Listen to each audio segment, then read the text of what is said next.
मुक्तिप्रदाता च तस्मै श्री गुरवे नमः। अनेकजन्मसम्प्राप्त कर्मबन्धविदाहिने आत्मज्ञानप्रदायेन तस्मै श्री गुरवे नमः। शोषणं भवसिन्धोश्च संसारसम्पदः गुरोपादोदकं सम्यक् तस्मै श्री गुरवे नमः। न गुरोरधिकं तत्त्वं न गुरोरधिकं तपः तत्त्वज्ञानात् परं नास्ति तस्मै श्री गुरवे नमः। श्री जगन्नाथः मद्गुरु श्री जगद्गुरु मदात्मा सर्वभूतात्मा तस्मै श्री गुरवे नमः। गुरुरादिर्विश्व गुरु परमदैवतं गुरु परतरं नास्ति तस्मै श्री गुरवे नमः। त्वमेव माता च पिता त्वमेव बन्धुश्च सखा त्वमेव विद्या द्रविणं त्वमेव सर्वं मम देव त्वमेव सर्वं मम देव।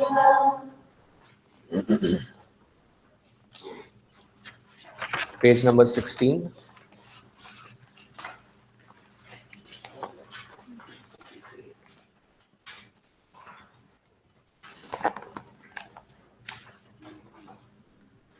The first three shlokas we will chant together. The fourth shloka you will repeat after me. So let us begin. Om Harihi Om Shri Gurubhyo Namaha Harihi Om Om Shri Paramatmane Namaha Atha Ashtamodhyayaha Akshara Brahma Yogaha Arjuna Vacha Kim tad brahma kim adhyatmam kim karma purushottama adhibhutam cha kim proktam adhidaivam kim uchyate adhiyajnah katham kotra dehesmin madhusudana प्रयाण काले च कथं नेयोसि नियतात्मभिः श्री भगवानुवाच अक्षरं ब्रह्म परमं स्वभावोऽध्यात्ममुच्यते भूतभावोद्भवकरः विसर्गः कर्म संनितः. Repeat after me. अधिभूतं क्षरो भावः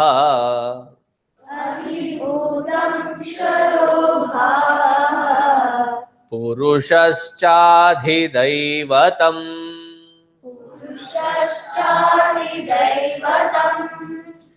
अधियज्ञोऽहमेवात्र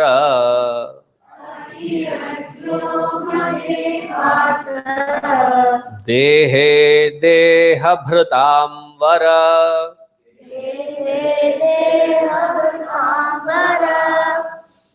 अधिभूतं क्षरो भावः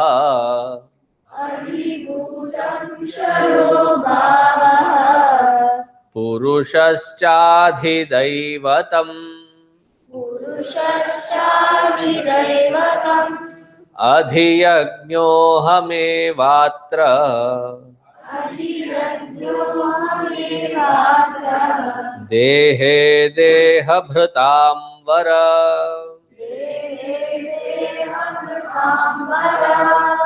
In the end of 7th chapter, Bhagwan ends with these 5 words. And Arjuna picks up on those 5 words and says, Bhagwan, explain.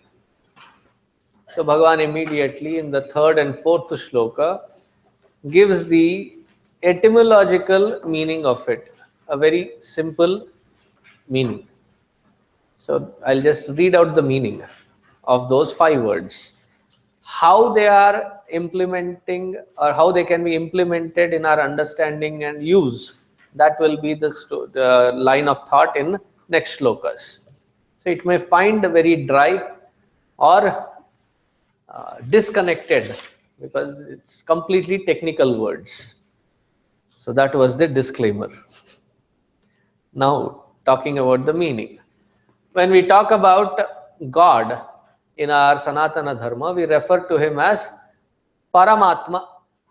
Param meaning bigger than the biggest, Atma, self, supreme self.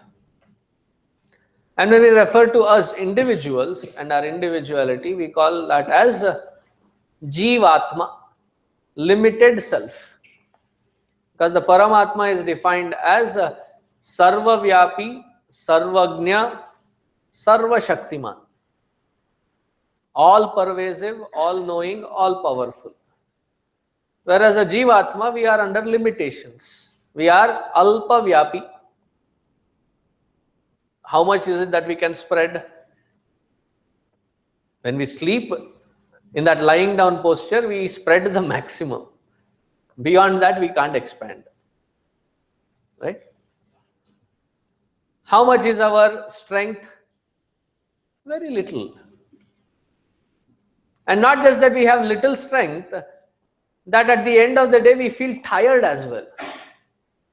Whereas Bhagwan has such resourcefulness of energy that the tiredom is not an aspect of his expression. Whereas we get tired. Sometimes you don't even need to go to the end of the day. When you are instructing your children for the nth time, it's not even the beginning of the day. Don't we have the usage wherein we say, I'm tired of telling you this again and again and again. Have your parents told you that? I got a confirmation. Paramatma is all knowing, ours is little knowing, Alpagnya. Though there is a special breed of species called teenagers, they suffer from IKEA. I know everything already. Other than that, the rest of us know for fact that we don't know much. We know only very limited. So that is called Jivatma.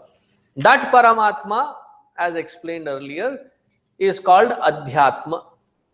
When that Paramatma comes as Ishvara, the creator.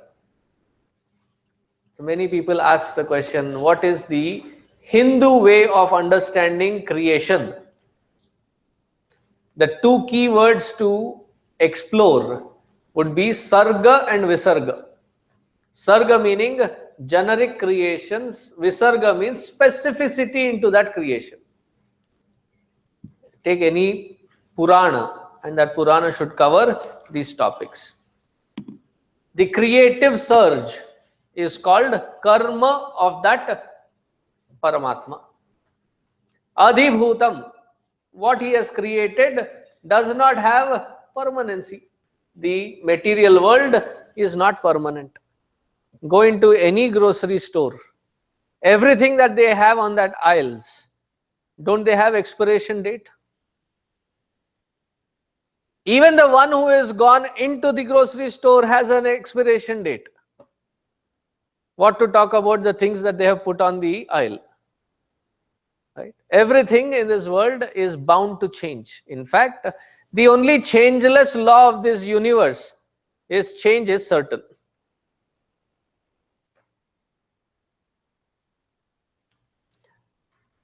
So everything that changes and in this material world, that is called adhibhuta. The individuality, the jiva atma that I referred to is called adhidaiva. What we do with this material world and how we interact and how we dwell is called adhiyagnya. 5 terms, 5 meanings given. But how are they connected? How do I connect all this? Bhagavan says in the next shloka, he will explain. Until then, कृपया प्रतीक्षा कीजिए.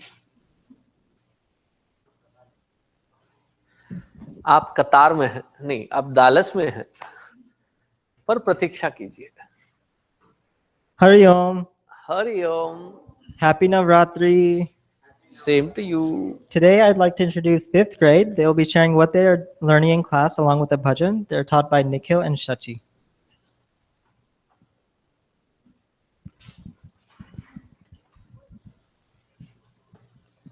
Hari Om, my name is Jay. We are in the 5th grade class. We will be singing the bhajan Namami Kalike in a lead and repeat format. Samira will be doing what we do in class, and Arti will be done by Devashri and Anaya. Hari Om.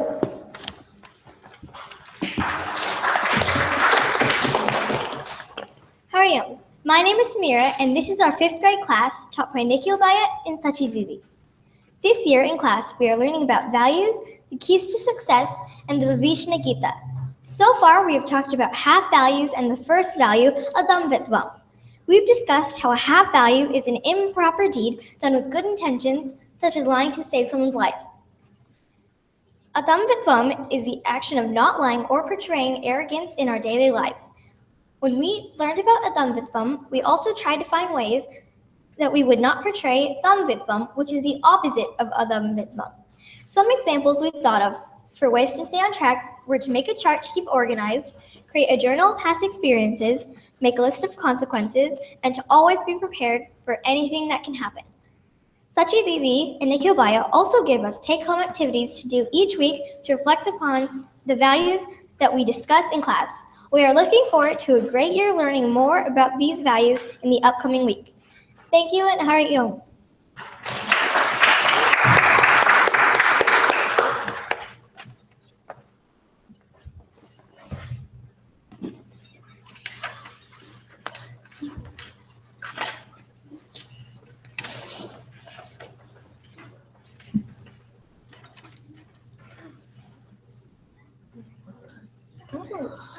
One, two, three, start. Namami Kalike, Pranami Kalike, Namami Kalike, Pranami Santatam, Namami Kalike, Pranami Kalike, Namami Kalike, Pranami Santatam. Prasida Chandike, Prachanda Chandike, Prasida Parvati, Pranami Santatam. Prasida Chandike, Prachanda Chandike, Prasida Parvati, Pranami Santatam. Namami Kalike, Pranami Kalike, Namami Kalike, Pranami Santatam. Namami Kalike, Pranami Kalike, Namami Kalike, Pranami Santatam. Namostu Mangale, Jayostu Mangale, Namostu Parvati, Pranami Santatam. Namostu Mangale, Jayostu Mangale, Namostu Parvati, Pranami Santatam. Namami Kalike, Pranami Kalike, Namami Kalike, Pranami Santatam. Namami Kalike, Pranami Kalike, Namami Kalike, Pranami Santatam.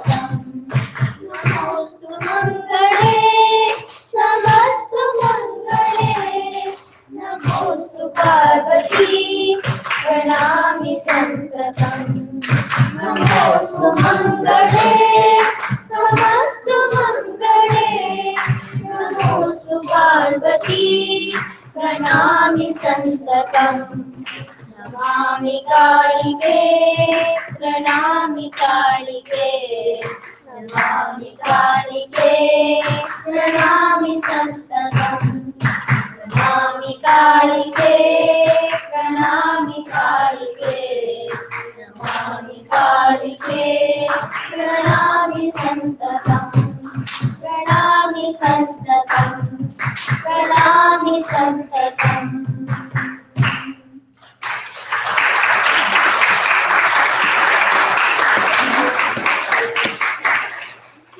Awesome bhajan. Good job.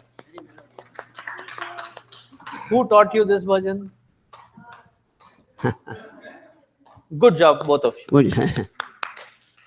Give the teachers also a good one.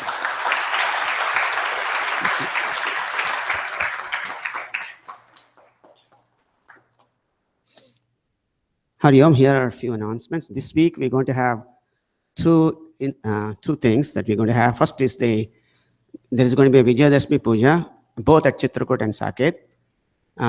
We'll invite you to two pujas on Tuesday, the 11th. Morning puja at Chitrakoot, it's 7 to 8 a.m. And then evening puja will be here in Saket, 7:30 to 8:30 p.m. And by Ras Garba at our Chennai Chitrakoot on Friday, October 14th, starting at 8 p.m. However, you have to register online. You can register online, it's on now. So please go ahead and register for the event. As part of that event, if you have registered, you have to bring a cut fruit or 1 pound of dry Indian mithai for the prasad. And the mithai should not contain any eggs or gelatin. The registration is $7 per person, and Aarti sponsorship is also available, $25 and above. And if you go to our website, all the details are given in there. And if you want to sign up for volunteer, there's a link there. You can sign up for the volunteers. Diwali Seva Project, as I announced last week, is at the North Texas Food Bank and is open for registration. You can go to our website and sign up for the volunteering. This is on Saturday, October 29th, from 8:30 a.m. to 11:30 a.m. Again, this is in Dallas. It's called North Texas Food Bank. And only Chinmay Mission members, only 10 years and older. And also sign-up sheet, sign up again at the website.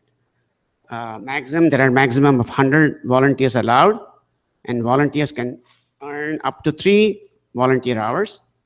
So if you have any questions, you can contact Pallavi Chavda, who is our Seva coordinator, and her details are also given on our website.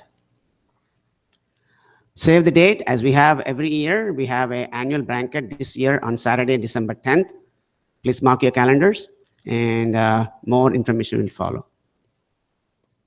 There's going to be yatra by our Swamiji. Swamiji, you want to speak about it? Or? I'll speak afterwards. Okay, he's going to speak after that. So this is between December 19th to 31st, led by our Swamiji. He will tell you more about it. And then for fun events, I invite Prachiti to talk about what's coming on.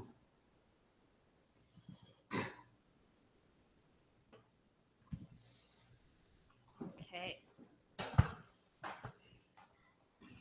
Thank you.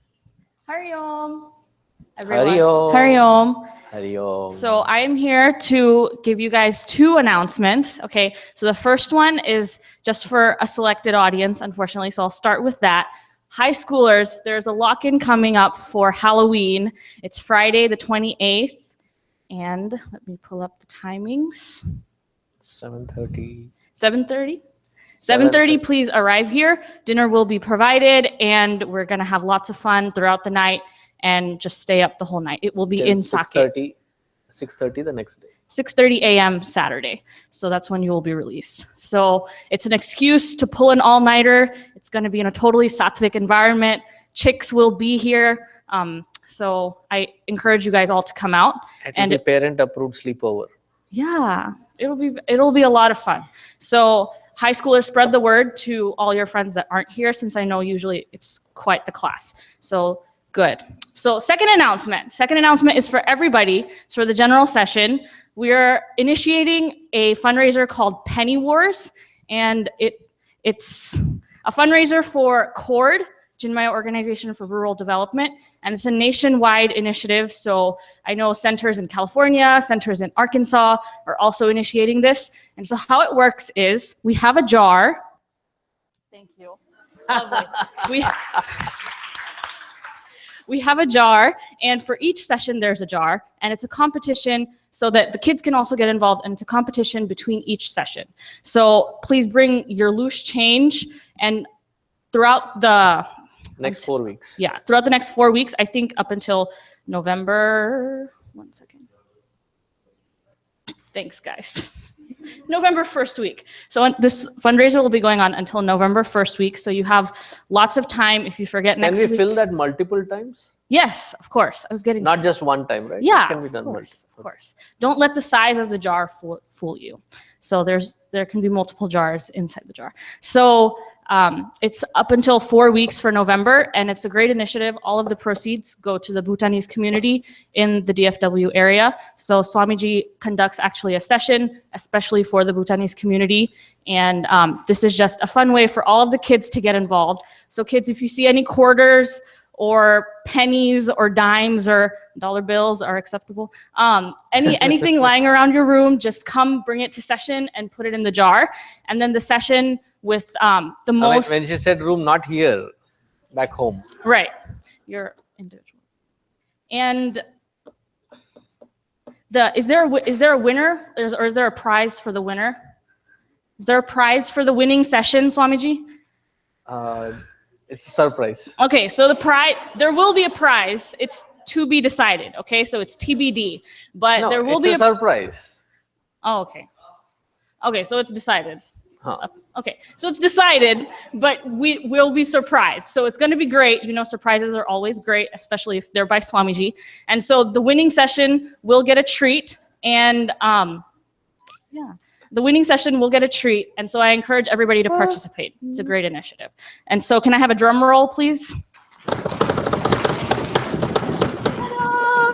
Okay, so it's officially begun for this session. I believe the jar will be kept outside by the front desk. And so, I mean, starting today until the first I thought you were talking about a drum roll because somebody was waiting to put the first coin. Oh, there you go. Lovely. Thank you, Uncle. So, okay, so the jar has layers, but it's fine. It's fine. We can fill each consecutive layer like that. I know there was a lot of suspense. It's fine. Are there any questions about any of the two announcements? Yes, Tanvi.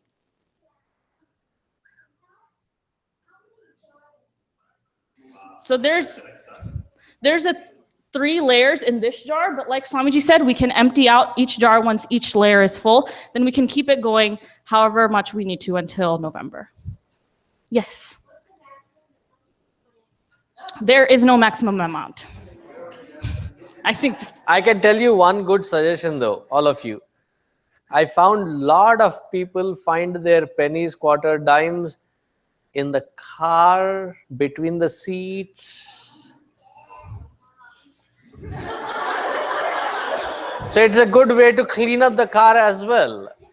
So did you know who created that ew kind of a thing? You all in your own car. So it'll be a good way to clean up the car as well as get that and fill the jar. Arre wah! Clean up the car, fill up the jar. Kya baat hai? There's also another suggestion. After the kids go home today, make a to-do list, whatever you want to buy over the week. Go to the Target or Walmart with your parents. Tell them to pay by cash, and the change that you get, you can bring it every Sunday and put.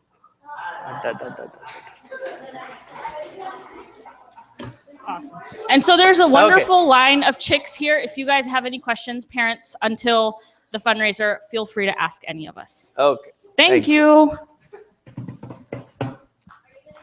Hariom, one quick announcement for Balavihar students. If you're missing a folder, please see Anand Uncle at the front desk after the session for a folder. That's all. Let's stand for Pledge and Aarti.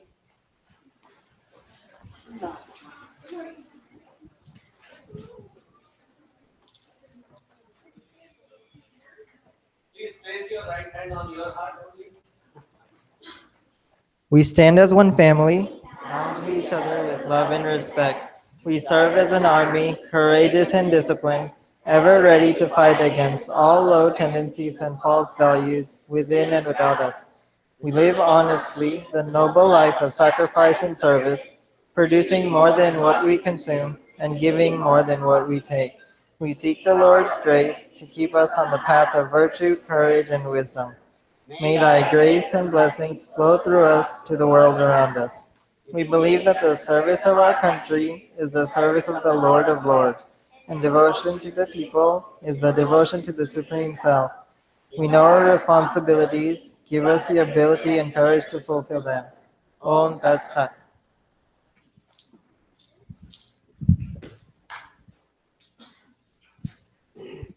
आरती श्री चिन्मय सद्गुरु की दिव्य रूप मूर्ति करुणा की आरती सद्गुरु की चरणों में उनके शांति समाए शरणागत की भ्रांति मिटाए पाप ताप संताप हरण की आरती श्री चिन्मय सद्गुरु की आरती सद्गुरु की वेद उपनिषद गीता को गाया धर्म सनातन फिर से जगाया शुद्ध नीति प्रीति Shankar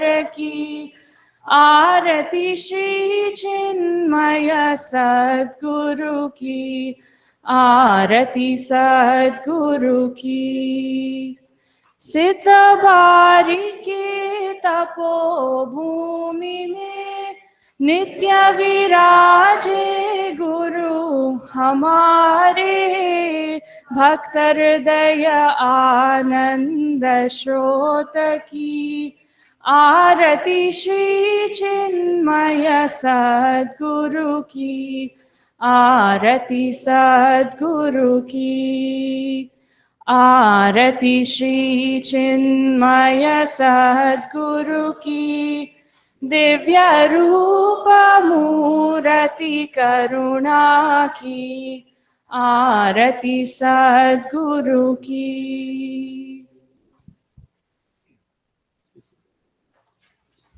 Please have a seat.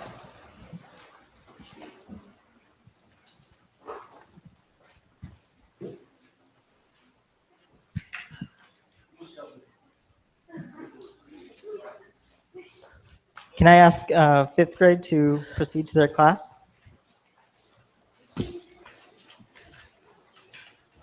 Third grade, you may also please follow your teachers to your class.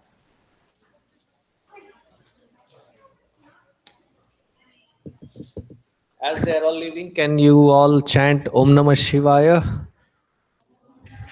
Seventh and eighth grade. Om Namah Shivaya. 9 through 12. Om Namah Shivaya.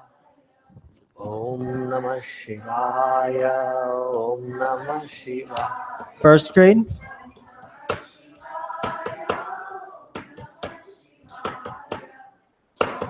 Sixth grade. Om Namah Shivaya. Fourth grade. Om Namah Shivaya. Om Namah Shivaya. Kindergarten. Om Namah. Only two? Oh. And second grade.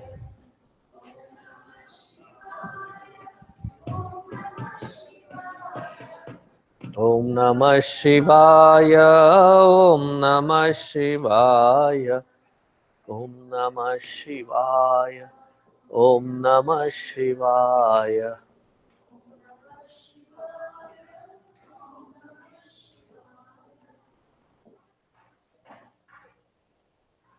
Hari Om.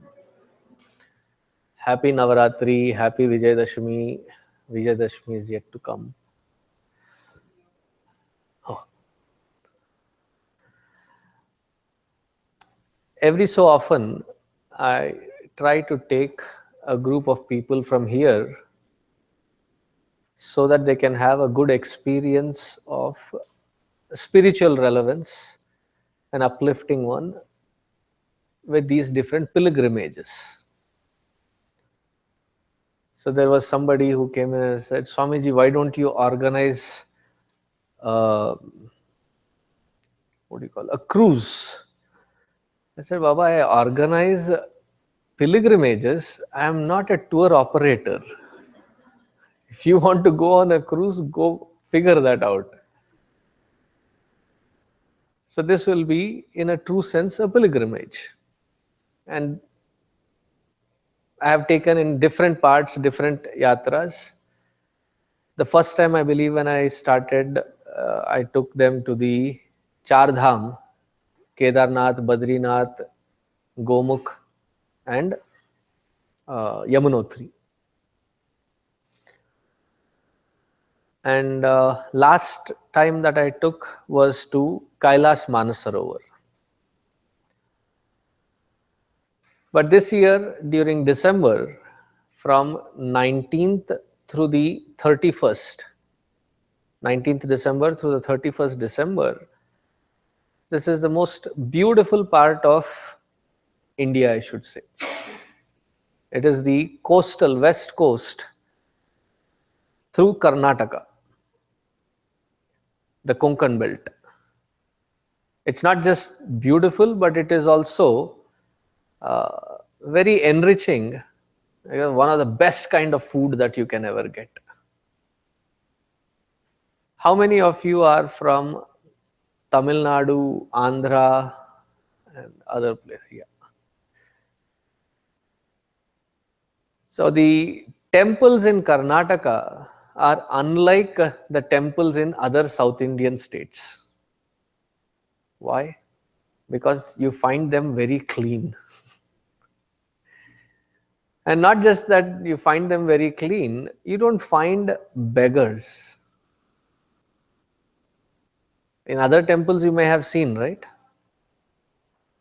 But there you don't find, because the tradition is that the temple feeds at least 2 full meals to everybody in about 5 to 10 kilometers range. And every devotee that comes, lunch and dinner is given as prasad. And we are talking about 5 to 10,000 people on an average per meal. So there is no need for those, to beg around. And they also support the local town or village that the temple is a part of, the school system, which is again, and if the government uses the temples in that module, I tell you, the entire country can revive within no time. So we'll start from Goa. And let me remind that it is only a starting point. Don't get any other ideas. Mangesh, that is fine. But there are other things there. That is not the reason why we are going to Goa. Because the focus is the Karnataka temples, and not losing sight of it is the nearest point that you can arrive in for all the international that we are travelers. So it will be Goa. So you come in Goa on 18th, and that will be on you. 19th we will give you a converging point. From there the yatra begins. And we go down right across the border. As soon as you get into Karnataka, there is Gokarna. And once you finish Gokarna, there are 5 different Ganesha temples. Have you ever seen a Ganesha with 2 tusks? There's always single tusk only, right?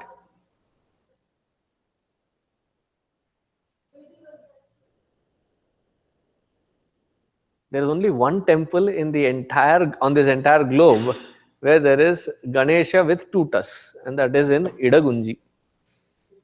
So you have 5 Ganesha temples. After the 5 Ganesha temples, there is Murudeshwara, where there is a beautiful Shiva temple on the seashore. And from there we proceed to Sringeri, Mukambika. Sringeri is one and Mukambika is another one. And Sringeri is of a great relevance to us all because our Guru Parampara starts in Sringeri. Not directly but indirectly, but our Guru Parampara is in Sringeri. And from Sringeri we will be going to Kukke, Subramanya, Dharmasthala. Then there is, let me, I have a sequence in my, so after Dharmasthala there is the most beautiful Devi. Usually Devi form is Bala, Bala meaning about 15-16-year-old. But this Devi is of Annapurneshwari in Horanad. And that is the most pristine form that I've ever seen. I'm not a very touchy, emotional kind of a person to tear up. But that was one temple that when I stood in front of that, it looked like a mother who was eagerly waiting for her child to feed. And she looks elderly and a very calming presence. So through this entire belt, we will also be having a good glimpse, because that belt is the origin of all the masalas that you can ever think of in Indian cuisine. Black pepper, cardamom, cinnamon, the nutmeg, what else? Star anise, what else? Cashew nuts. So all this is in that belt. So you'll get those tastes as well. Then from there we come to Udupi. After finishing Udupi, it will be about 24th. By 24th evening, we travel all the way down to Cochin. In Cochin, though Adi Shankaracharya ji grew up in Kaladi, but then he was not born in Kaladi. He was born in his ancestral home, which is about 40-45 minutes away from Kaladi, sorry, from Cochin. It's 20 minutes or 25 minutes away from Kaladi. It's in a place called Velianad. So this Velianad, the ancestral home, in mid-80s, the successors of Adi Shankaracharya ji were planning to sell that property with the temple and everything. As soon as Puja Gurudev knew this, as a mark of respect to that stalwart of Hinduism, we don't know, it could have been used as a resort or whatever. So he immediately sent in people saying, we owe it to Adi Shankaracharya to maintain his birthplace, house. So that ancient house is still being maintained in that pristine condition, where physically Adi Shankaracharya ji was born. Around that our ashram has developed, which has become the seat of research. It's a research foundation where we do research on scriptures and Indology, study of Indian traditions, customs and various scriptural relevance. Now it will also become the headquarters for Chinmaya Vishwavidyalaya, the university that is being launched. So that will be based off of this Velianad ashram, which is called Chinmaya International Foundation. So there we will be spending the next 6 days as a spiritual retreat. So we will have, starting from morning, meditation classes and 2 or 3 Vedanta classes, question answer sessions, bhajan sessions.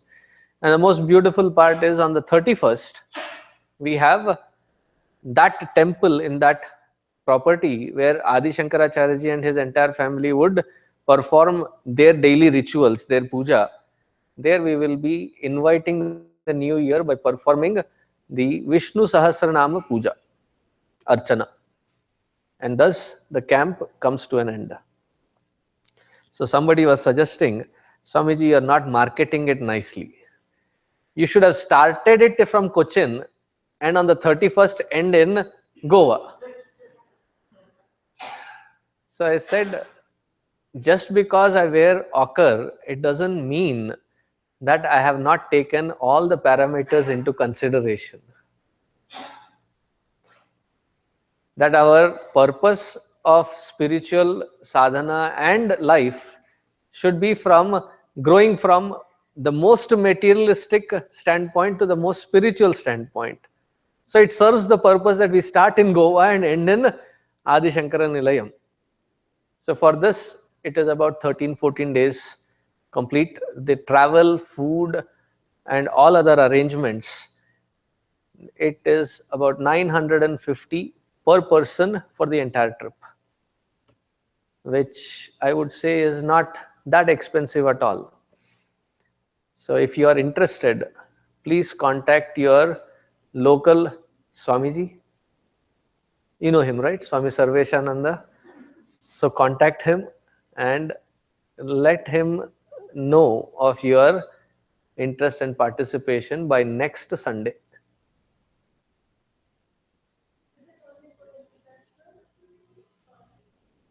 If you are coming, then you can invite somebody from India as well. But I don't want to sign up people who I don't even know, and then they come with a different expectation and we come with a different expectation, and it will just create an unwarranted situation for them as well as the other participants. If you are responsible and you want to come, then you can invite others. But if you are not coming, then it is... I have handled many such situations. I am not very keen at that.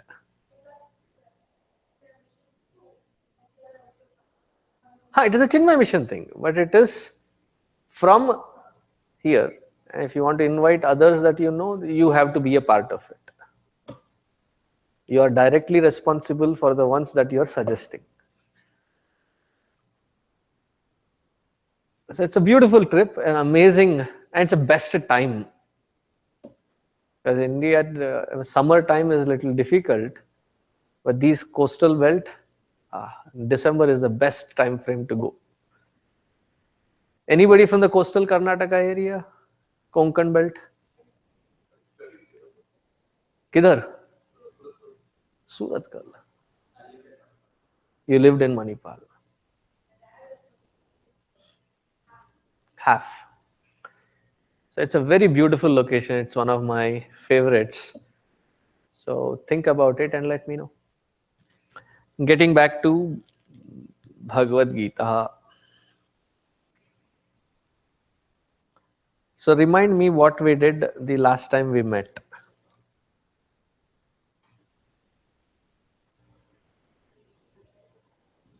Have I introduced Bhagavad Gita? Have I introduced the 5th chapter? I've introduced the 5th chapter. Why we do what we do. It's such a topic that I can insert it in any lecture that I give.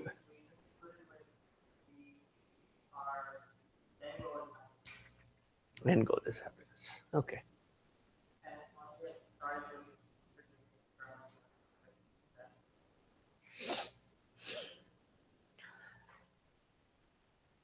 Every one of these chapters in Bhagavad Gita has a certain unique name given. First chapter of Bhagavad Gita is called Arjuna Vishada Yoga. The second chapter is called Sankhya Yoga. The third chapter is called Karma Yoga. Very good. So each chapter is uniquely named. But when you look at, did I see an opportunity there? सुनाई तो दिया भैया.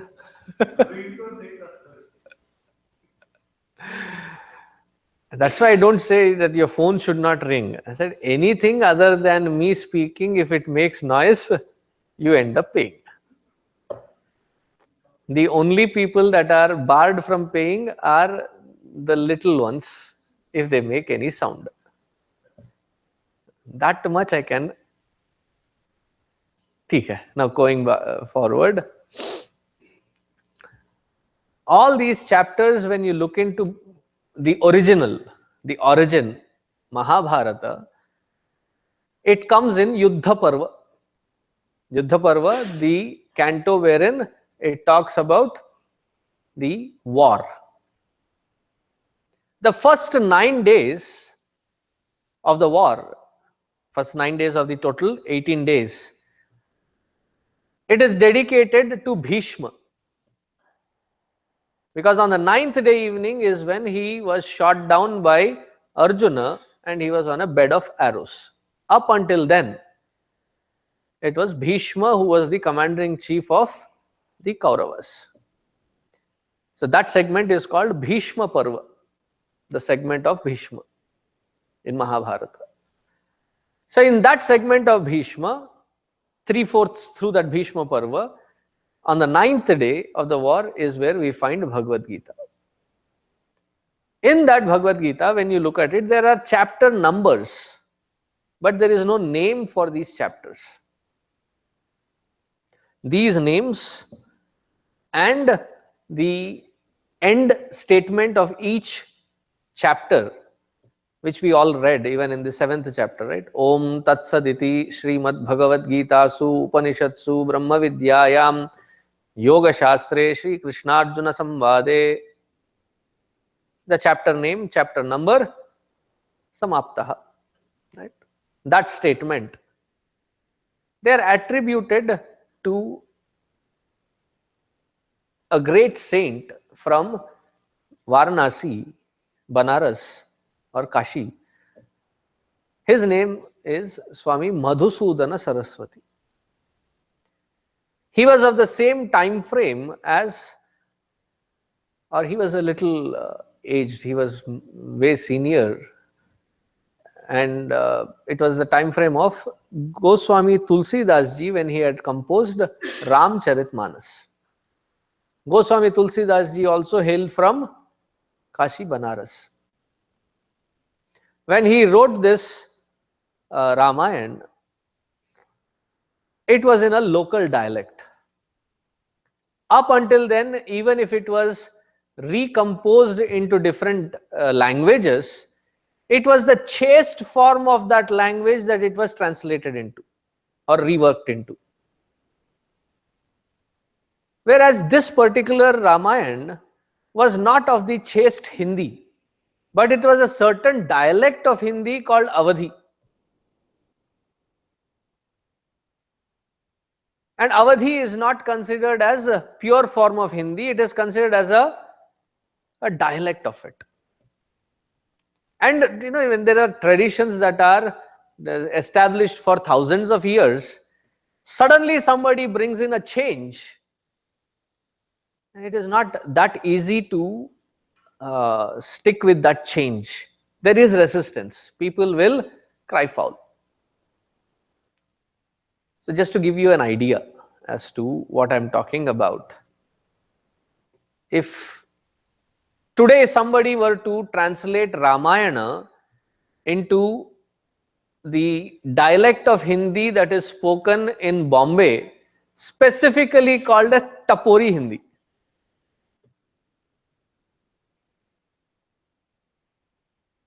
Can you imagine how people will react? Like, to give you a sample. I'm just creating it on the fly, okay? Bear with me. I'm picking a scene wherein Rama is banished and he has informed everyone, and now he is removing all the jewels and everything and putting on something which is befitting going into the forest. And Sita ji comes, and Sita ji has a dialogue with Bhagwan Ramchandra ji. If that were the scene, how would it be transpiring in Bombay Tapori Hindi. Sita ji comes in and she says to Ramchandra ji that अपन को भी तेरे साथ जाने का.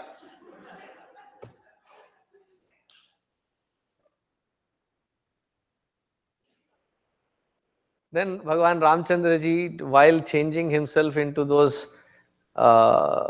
tree bark clothes, turns around to Sita ji. I'm visualizing it in my head. Okay, turns around to Sita ji and he says, "ये मैं अकेला जाता है, खाली पीली फुकट का तू भी कहकू." And these don't expect me to translate it into English. Okay, cannot be translated. And while they were discussing, Lakshmana entered in. And Lakshmana entered in and he said, "ए भाई, अपन को भी तेरे साथ जाने का."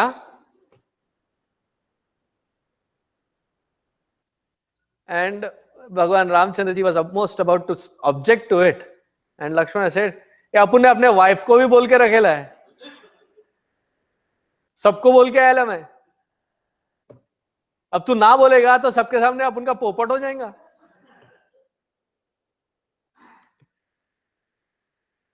Now imagine if somebody were to write poetry in that language of Ramayana. There will be so many traditionalists, orthodox, that would flare up, saying that the tradition is going down the drain and things are going bad. You may not know, Shiv Sena may end up supporting it. Because it is from Bombay, right? So there can be, you can imagine, right? So similarly, in those days, Awadhi Bhasha is something like that in comparison to chaste Hindi. And there were people reacting violently saying, this should not be permitted.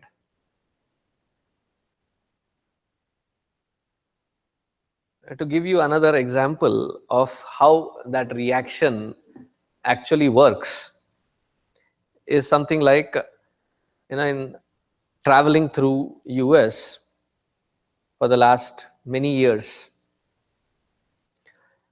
I saw that, especially as the director of Yuva Kendra across North American continent, I found that our children that are growing up here in this country have an amazing talent, especially with music.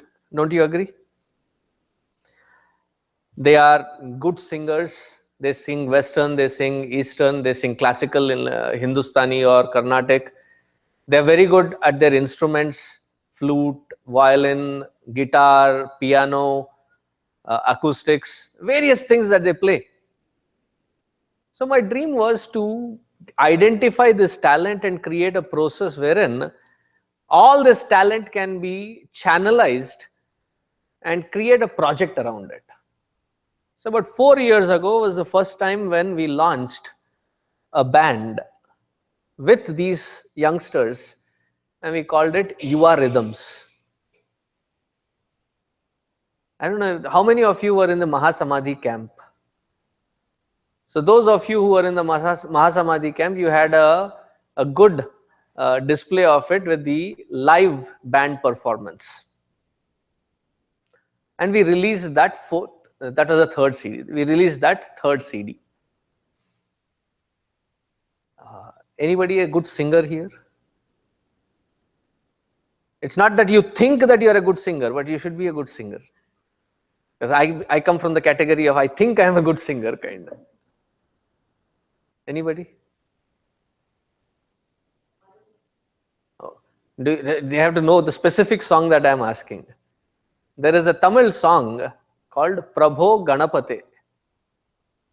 Anybody? Can you hum it? Very good.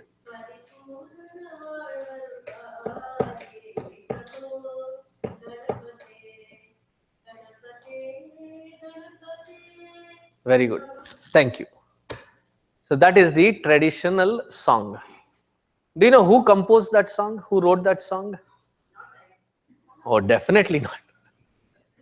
It was written by sage Agastya. And who gave the music to that lyrics? It is again sage Agastya. So it is a very ancient song.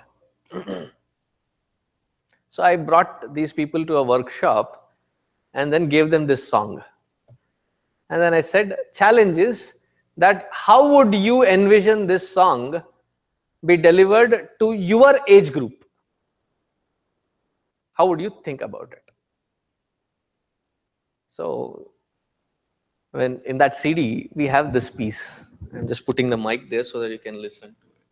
Prabho Ganapate Paripurna Varvaye Prabho Ganapate Paripurna Varvaye Prabho Ganapate Paripurna Varvaye Prabho Ganapate Paripurna Varvaye.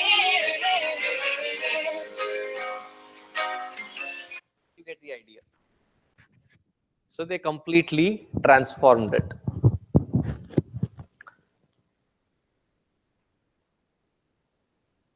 After the whole Mahasamadhi camp was done, the CD was released. There is this gentleman who I know used to play ghatam, the pot instrument, to none less than Ramani. There was this flautist, N. Ramani. So he was visiting US and somebody gifted him this CD. They had attended the Mahasamadhi camp, they gave it. And that person asked him to be dropped at my place. He searched for my place, came in, introduced himself, and he was in absolute sense of agitation. You can imagine why. And in his anger, utter anger, he broke the CD and threw it. And he was about to leave. I'll tell you the end result first, so that there is no suspense and then you are... At the end of our conversation, he bought 5 more CDs and left. So he threw that and he was leaving in utter disgust. So I said, now that you brought an objection, do I have the... I think I do have a right to speak up and give you my reason behind. He said, what do you mean? So I said, in Bhagavatam. And he flipped again. Do you mean to say that Bhagavatam gives permission for all such things? I said, let me complete. I said, in Bhagavatam, in the 7th canto, which is Prahlada Charita, there Narada says, Kenapi bhavena manaha Krishne niveshayet. It does not matter what kind of bhava, not even devotion, what kind of bhava, whichever be the bhava, if that bhava can take you to the attunement with the Lord, then it is considered as sanctified. And the examples given is Kamsa. Kamsa also merged into the Lord. But did he have any devotion to the Lord? We know the story. He did not have any devotion. What did he have? He had immense fear of the Lord. Since the time that the wireless message came in, Akashavani, that the 8th son of these couple will be the cause for your death. He was in utter sheer fear. And in that fear, he was constantly remembering Krishna. And he attained mukti because of fear. Shishupala and Dantavakra, they also attained moksha. They definitely did not have any devotion. In fact, they had choicest cuss words, choicest gali. Gali Sahasranamavali. to Bhagavan Krishna, constantly criticizing, censuring, and using cuss words to Bhagavan. Even they attained to moksha, but what was there? It was not devotion. What was the bhava? It was jealousy and hatred. The gopis attained moksha, and what was their bhava? Viraha, born out of love. Viraha, pangs of separation. Because when Bhagavan Krishna left Vrindavan, he did not come back. So in that anticipation, in that pangs of separation from the Lord, they attained to moksha. Arjuna, Sakhya, because of his friendship. So each one of them, with different bhava, have attained to that moksha. If this is the talent that they have, and with that talent, if I can bring their minds in attunement with the Lord at this age, wherein they are hooked onto it for the rest of their life, they are one step closer to the Lord. And I said, oh, this is a very good idea. I'll have 5 more CDs. And because it changed heart, I said 1 CD bonus extra for the one that you broke. That you should have given me an opportunity before you could just break. So in today's age also there is such resistance. Can you imagine in those days, in strict traditional sense, how much resistance it would be facing? So he was taken to the court, not court, but taken in presence of Madhusudana Saraswati ji, and this book was given saying he has done such blasphemy of writing Ramayana in such a dialect. What do you want to, So he said, let me go through it once.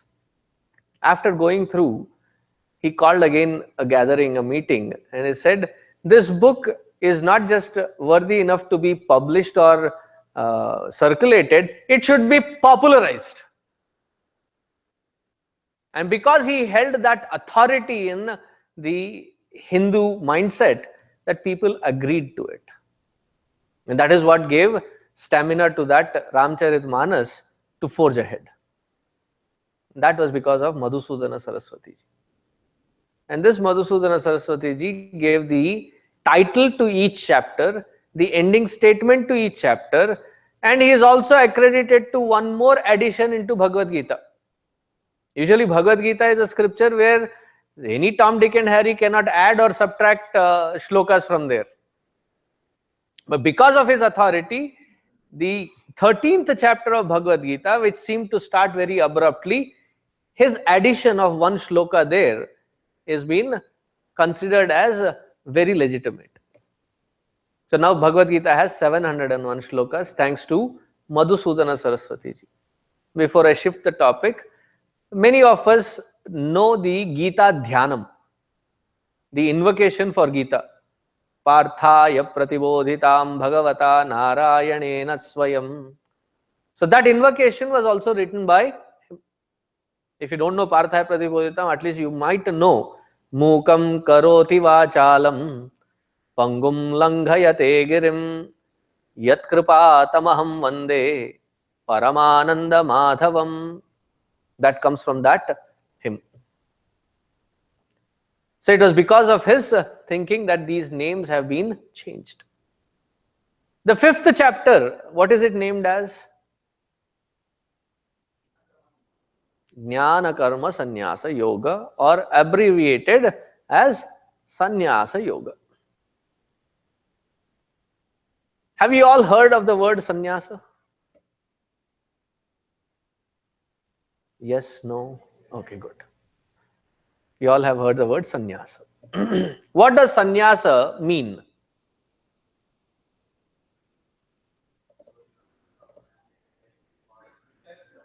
I am trying to find where the origin of sound.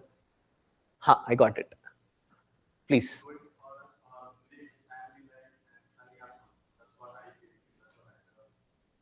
I mean, with that definition, then I am a fake.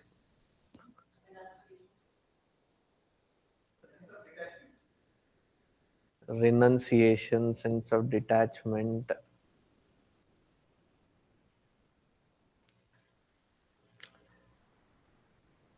It's everything put together. Let me put it in a comprehensive way. Sannyasa means renouncing the attachment to the materialistic things and the pleasure born thereof. It's not just renouncing. It's not just renouncing family life or material world. It is renouncing the attachment to that material world and the pleasure born thereof. That is called sannyasa. But in Sanskritam, I'm not usually a fanatic of anything, but Sanskritam is one language that I don't just like, but I'm a fanatic of. It's that well refined language. In Sanskritam, we have each word can have multiple synonyms. No big deal, and every other language has it. But then in Sanskritam, say for example, water. What is the Sanskrit word for it? Jalam. What else? Vari. Apaha. Apaha.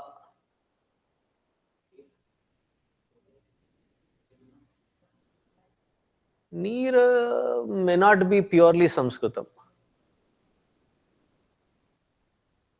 Neer is also there, but it would be a derivative. Yeah, neer also accepted. See, Jalam is already said.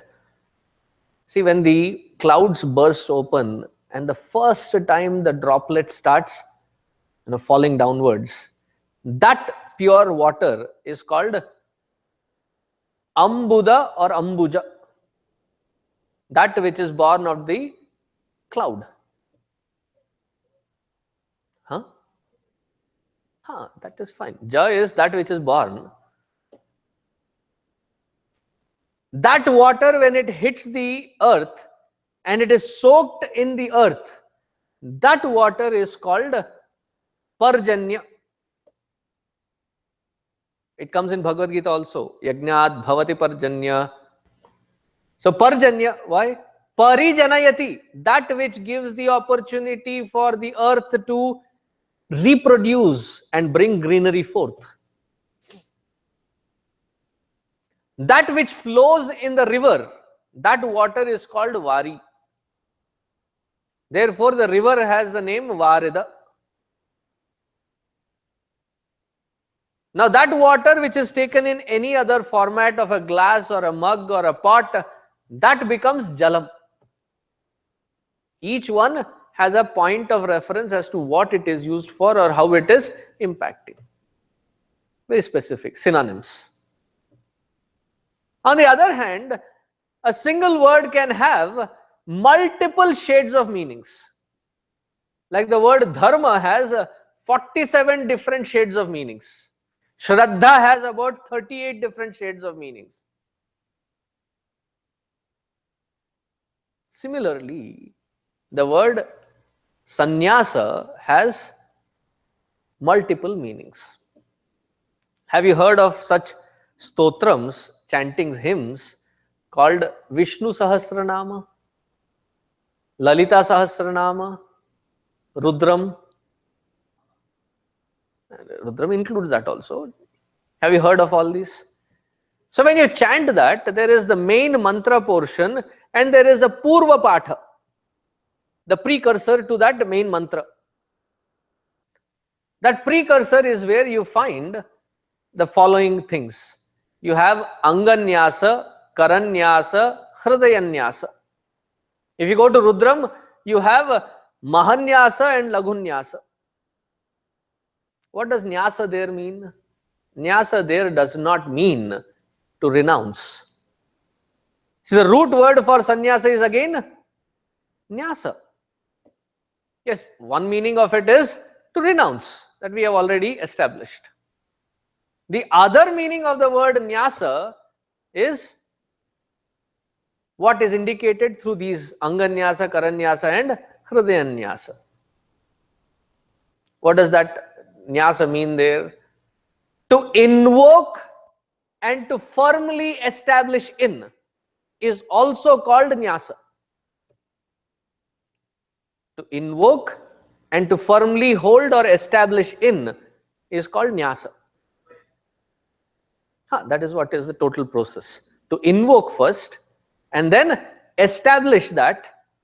It's not just invitation, holding on and firmly establishing that which you are invoking. Haji? No, I'll tell you what it is. When I say nyasa here, I'll give you the example to go through the entire process. So it is said that when you are worshipping, you have to be qualified enough to be able to worship. Rudro bhutva rudram archayet, arudraha rudram ma archayet. If you have to worship Lord Shiva, you have to elevate yourself to that status of worthiness to worship him.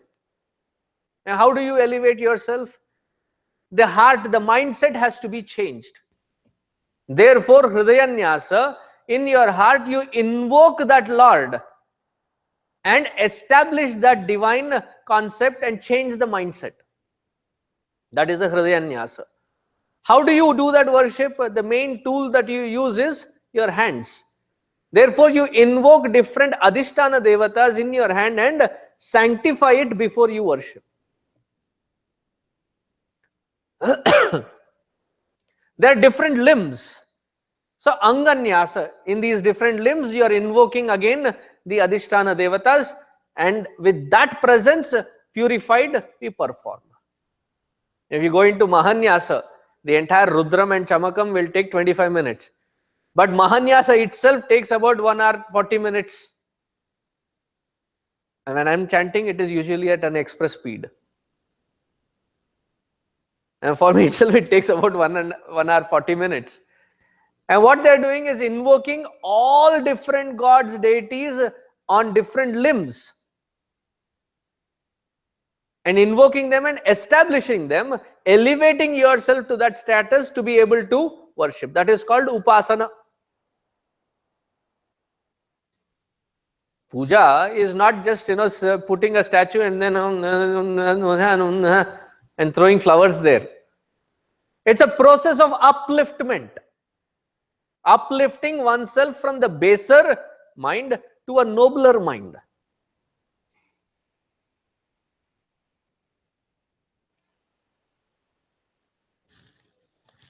So in that process, what exactly are we doing? Renouncing a certain aspect is one meaning of sannyasa. Invoking and holding on to is the second aspect. And it happens in every walk of our life. It may sound ridiculous, but please do participate. My next question. Step by step flow chart of how to eat a banana. Anybody?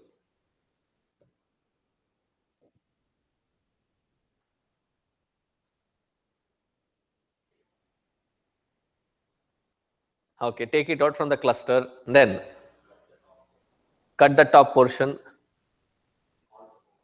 peel all the 4 sides, start eating, and then chew, swallow, peel further, repeat the process. And then when you go to the end, what do you do with the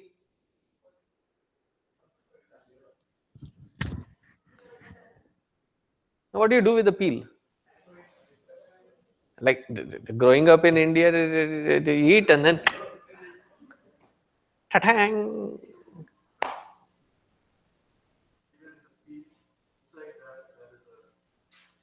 Actually, that stringy thing so don't throw it away.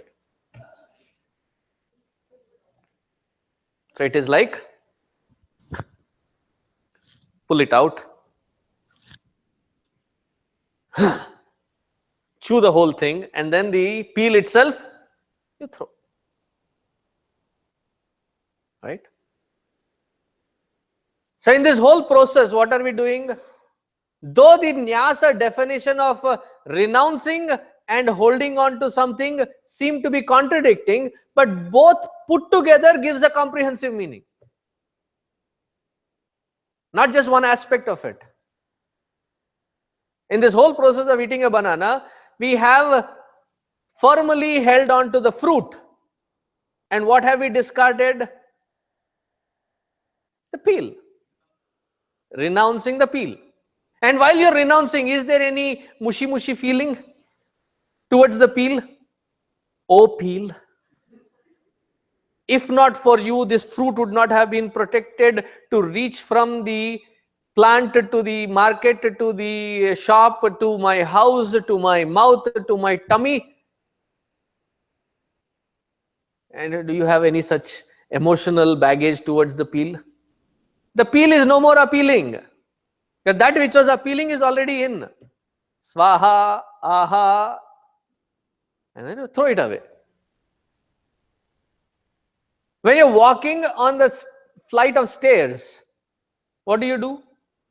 You first firmly foot yourself on the step, then renounce the earlier one, move to the next one. Have you seen a toddler who has just learned how to walk come down a flight of stairs? So they'll go first to the railing side, hold, come to the edge, then turn around, and then slowly bend down until their foot reaches the footing, and then the other foot. Then they release, turn around, walk to the edge, hold, turn around again. It's a very elaborate process. It is we adults who trip and fall. The children are extremely cautious. I mean, they soon lose that conscious effort towards things, and they'll start doing that. They grow too fast, too soon. So even there, what are they doing? First have a footing, and then release, renounce, and then move forward. Both of them have to be put together to find a forward movement. Once Puja Gurudev was in US, and there was an interview, not interview, but a press meet. There were people asking all kinds of random questions. And there was this one journalist who was asking mischievous questions. And Gurudev, you can see that he understood the spark of mischief in him, and he also reciprocated with his own mischief. And there was some sparring happening, which was very nice to see. So as that sparring was happening, almost at the end of the interview, the journalist says, "Can you sum up all your Vedanta into one sentence?" And he says, "Not one sentence, can you put it in 2 words?" Trying to make it as challenging as possible for this eloquent speaker.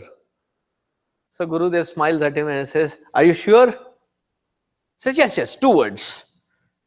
And Gurudev says, "Undress and embrace." You should see that journalist's reaction. Eyes pop out, jaws drop. What?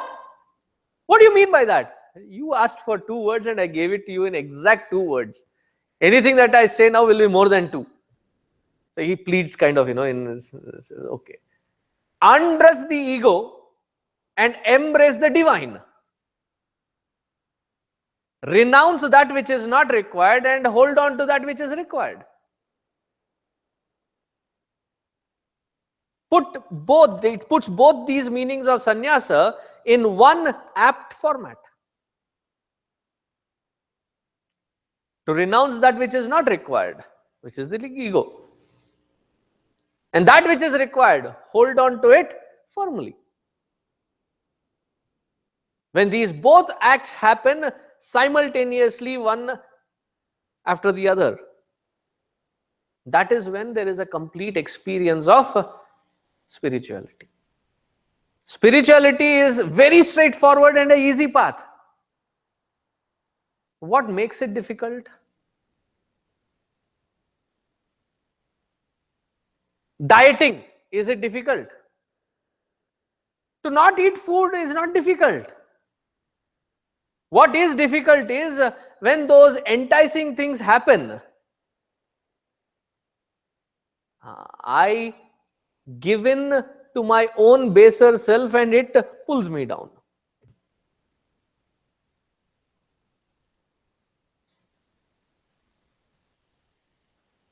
Similarly, in the path of spirituality, the path is very clean. The path is very straightforward. What makes it difficult? Our ego, which is as straightforward as a jalebi. That is what makes it difficult. If the path is that clear,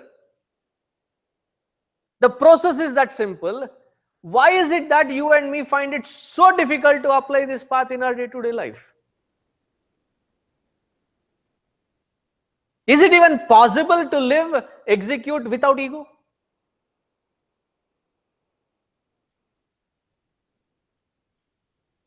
That is the analysis, and we will straight jump into 7th, 8th, 9th, 10th shloka of 5th chapter next time. Please remind me.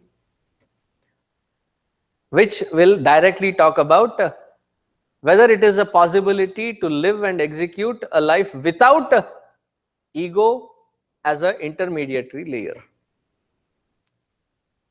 That we will see next week. Okay. Om Shanti Shanti Shanti Harihi Om Shri Gurubhyo Namaha Harihi Om.